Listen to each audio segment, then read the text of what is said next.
Mes chers compatriotes, je voudrais avec vous commenter cette photographie que vous avez peut-être vue sur les réseaux sociaux parce qu'elle nécessite commentaire. On y voit, comme vous le voyez à gauche, Madame Ursula von der Leyen, allemande, qui est la présidente de la Commission européenne, pour laquelle d'ailleurs Emmanuel Macron a donné son feu vert pour qu'elle soit nommée et non pas élue, présidente de la Commission européenne. À ce poste, elle a d'ailleurs un pouvoir qui est très très très supérieur au pouvoir du président de la République française.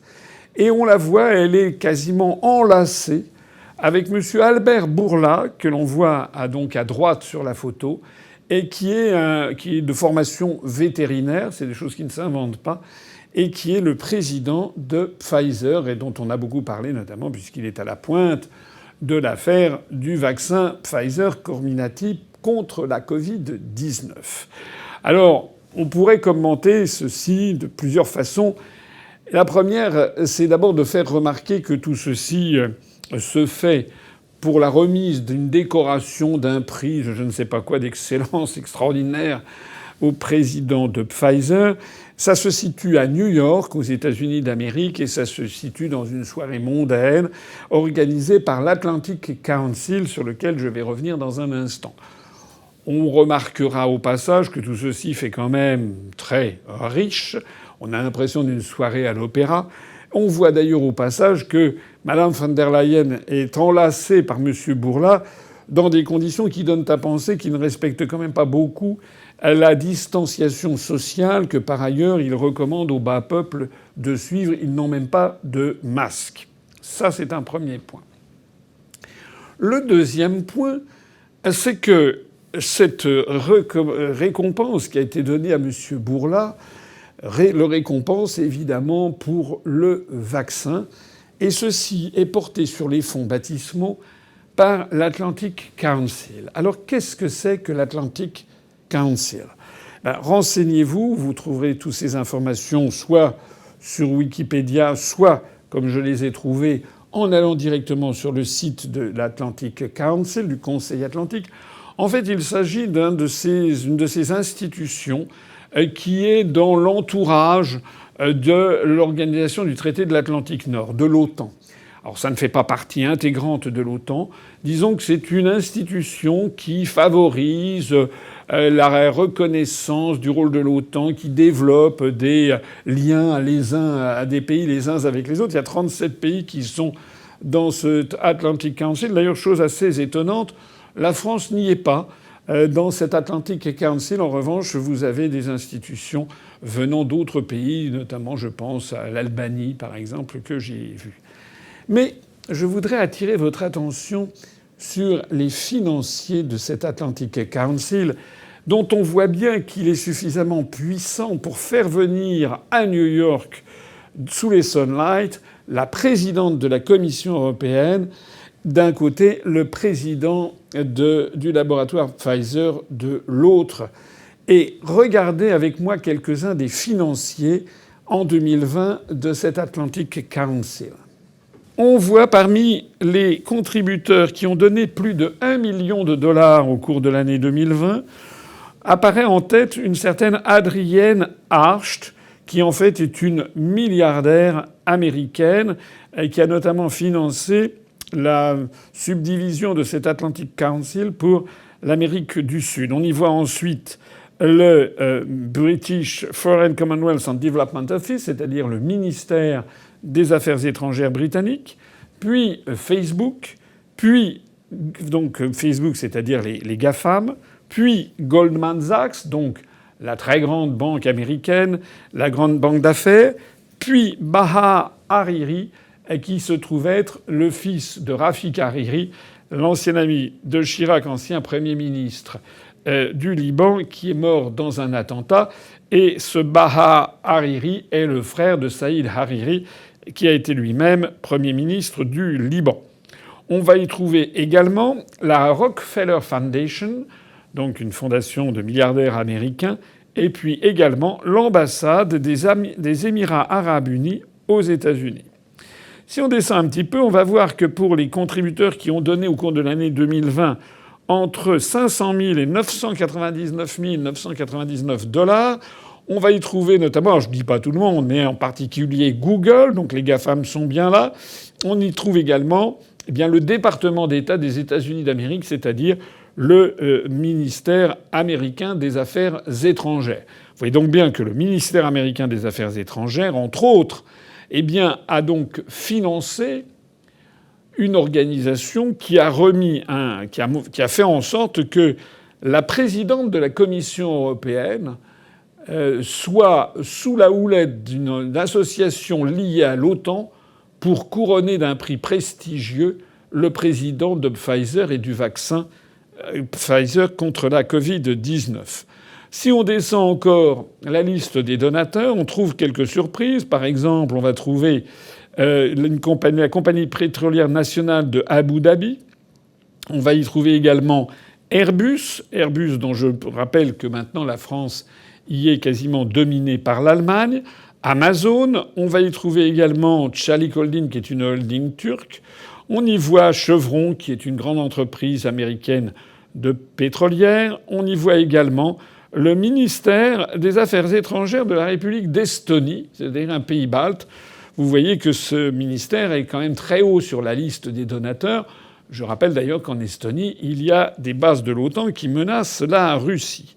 On va y trouver également d'autres sociétés, le ministère des Affaires étrangères suédois, mais aussi on va y trouver, autre chose très curieuse, la République démocratique de Timor oriental.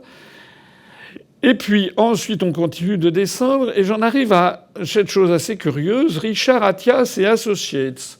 Richard Attias and Associates, il s'agit du mari de Cécilia Sarkozy qui a divorcé de Nicolas Sarkozy pour se marier avec ce monsieur Richard Attias, qui dispose d'un cabinet de conseil qui a été cité, et pas de façon particulièrement élogieuse, au moment des Panama Papers et qui est même embarqué dans des affaires qui concernent du blanchiment d'argent sale dans lequel son nom a été mêlé.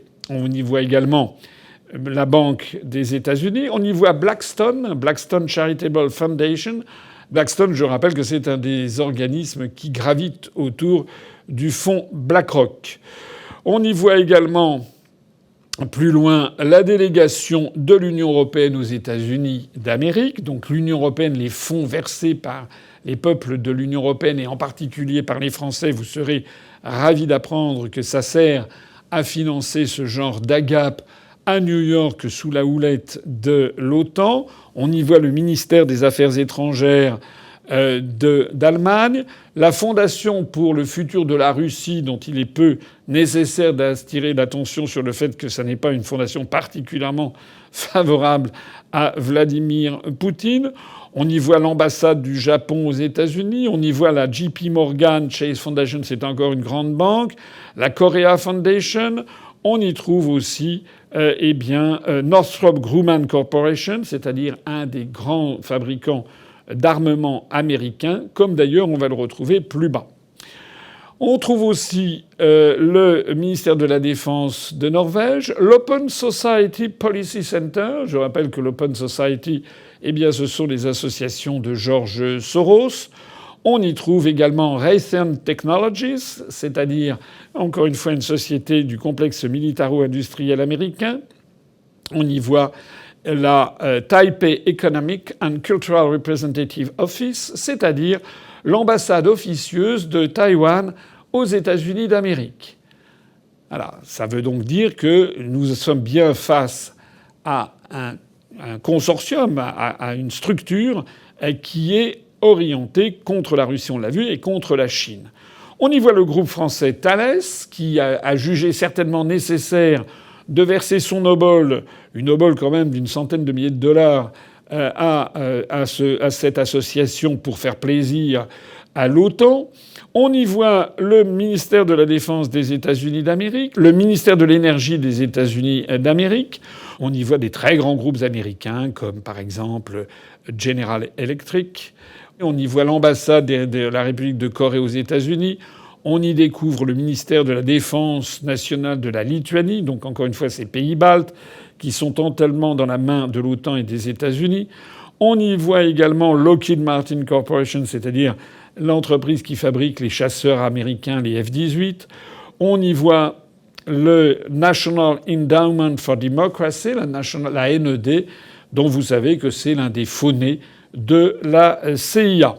On y voit aussi PricewaterhouseCoopers, qui est un grand cabinet américain qui a la réputation aussi d'avoir ses entrées à la centrale de renseignement de l'anglais avec la CIA.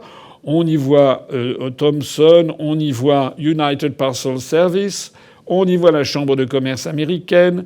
Bon, je m'arrête là. Vous verrez, on va vous donner les liens si vous voulez aller vous renseigner. Il s'agit simplement d'une liste qui figure dans le rapport annuel de Atlantic Council qui est disponible en PDF sur son site. Vous pourrez aller regarder. S'il n'y a pas des gens que vous connaissez, vous allez forcément en trouver. J'ai pas pu le dire. Il y en a encore beaucoup d'autres. Alors pourquoi je vous dis tout ça?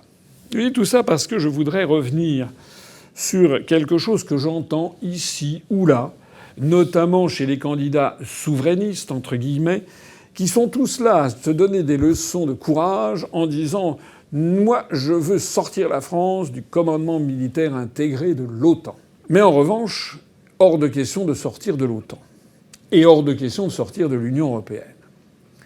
Les gens qui vous disent ça, et vous avez reconnu, c'est Mme Le Pen, M. Zemmour, c'est M. Dupont-Aignan, c'est M. Montebourg.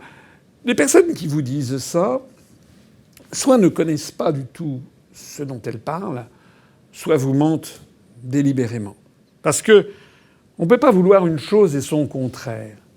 Appartenir à l'Union européenne, c'est accepter l'article 42 du traité de l'Union européenne qui place notre politique étrangère sous la houlette de l'OTAN.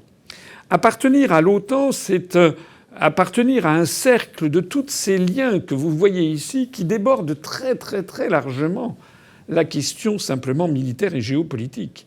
Il y a en fait autour de l'OTAN et dans toutes ces institutions des réseaux entiers en matière de lobby, en matière de lobby militaire, de lobby financier, de lobby industriel, de lobby diplomatique, avec des ambassades, des ministères de toute une série d'obligés des États-Unis d'Amérique. C'est de ça qu'il s'agit. C'est-à-dire que si demain, un président de la République française décidait de sortir du commandement militaire intégré de l'OTAN tout en restant dans l'OTAN, eh bien nous participerions toujours à cette farce que l'on vient de voir, où l'on voit Mme von der Leyen, présidente de la Commission européenne que nous n'aurions pas quittée, puisque les candidats que j'ai mentionnés ne veulent pas sortir de l'Union européenne, reconnaît mondialement l'apport fourni par le président de Pfizer à l'humanité. Réfléchissez-y. Ceux qui vous disent qu'il faut sortir du commandement militaire intégré de l'OTAN tout en restant dans l'OTAN se prévalent bêtement de Charles de Gaulle. Mais depuis Charles de Gaulle, le temps a complètement changé. En 1966, lorsque Charles de Gaulle a fait sortir la France du commandement militaire intégré de l'OTAN, il n'y avait que l'Europe des six. Et il y avait la menace du pacte de Varsovie. Donc Charles de Gaulle avait bien compris que nous devions rester quand même dans un partenariat militaire face à la menace du pacte de Varsovie, mais que par ailleurs la France devait conserver la maîtrise de son engagement militaire et donc ne pas être subordonnée aux décisions prises par Washington dans le cadre du commandement militaire intégré de l'OTAN. Nous étions alliés, mais pas subordonnés. Mais ça, c'était avant. C'était en 1966. Et depuis lors, il y a eu tous les traités européens, en particulier le traité de Maastricht de 1992 avec ce fameux article 42 de l'actuel traité de l'Union européenne que je citais tout à l'heure. Depuis lors, nous ne sommes plus 6, nous sommes 27. Depuis lors, la France est ligotée, pieds et poings liés avec tous ces États, les pays baltes, l'Allemagne, etc., qui sont là pour financer toutes ces structures, ces parastructures qui entourent cet univers de l'OTAN, des intérêts atlantistes à travers le monde. C'est la raison pour laquelle dire que l'on va sortir du commandement militaire intégré de l'OTAN n'a plus aucun sens. Il y a maintenant une politique étrangère de sécurité et de défense fixée par les traités européens et qui est subordonnée à l'OTAN. Il n'y a donc en fait que deux solutions logiques. La première, c'est la solution retenue par Nicolas Sarkozy. Nicolas Sarkozy qui a fait réintégrer la France dans le commandement militaire intégré de l'OTAN, que nous avions quitté en 1966, parce qu'il considérait qu'on ne pouvait pas à la fois obéir à l'OTAN dans le cadre européen et ne pas au moins vouloir participer à la petite prise de décision dans le cadre du commandement militaire. Il a donc fait réintégrer le commandement militaire intégré de l'OTAN par la France. Et dans sa logique, honnêtement, c'est une logique qui se défend. C'est la logique de l'asservissement de la France aux États-Unis d'Amérique et du début de sa dislocation dans un empire américano-européen. C'est une logique. Et puis il y a l'autre logique. L'autre logique, c'est celle que je défends. La France doit retrouver sa souveraineté et son indépendance. Ça ne veut pas dire qu'elle doit faire comme si elle était seule au monde, bien entendu. Ça ne veut pas dire qu'on ne doit pas nouer des alliances. Mais ça veut dire que la France doit rester absolument maîtresse de son appartenance ou pas dans l'OTAN. Et en l'espèce, elle doit en sortir. Elle doit sortir de l'OTAN et pas seulement du commandement militaire intégré pour avoir sa propre force militaire totalement indépendante et dont elle peut assurer la fabrication par des entreprises françaises situées sur le sol national de A à Z. Voilà l'autre logique qui est celle que je vous propose. Entre les deux, nous n'avons affaire qu'à des candidats qui n'ont pas réfléchi, qui croient faire acte d'audace pour essayer d'attirer à eux ceux qui ont le vague souvenir de ce que fut la France gaulienne, mais qui sont trop lâches pour regarder les choses en face. Les choses en face, c'est que si nous restons dans l'OTAN, nous restons dans ce genre d'agape comme il vient d'y avoir à New York. Les Français n'existent plus, leur destin est scellé par une embrassade entre la présidente de la Commission européenne d'un côté et le président des laboratoires Pfizer de l'autre. Est-ce que c'est ça que vous voulez ? Moi, non. Vive la République et vive la France.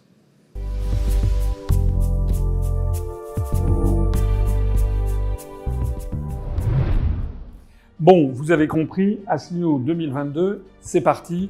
C'est le moment de se mobiliser plus que jamais. Pour les parrainages, on en a beaucoup de promesses, il faut en avoir encore plus. Et aussi pour le nerf de la guerre, c'est-à-dire le financement de la campagne. Vous savez que nous avons 0 € d'endettement. Nous comptons rester avec 0 € d'endettement.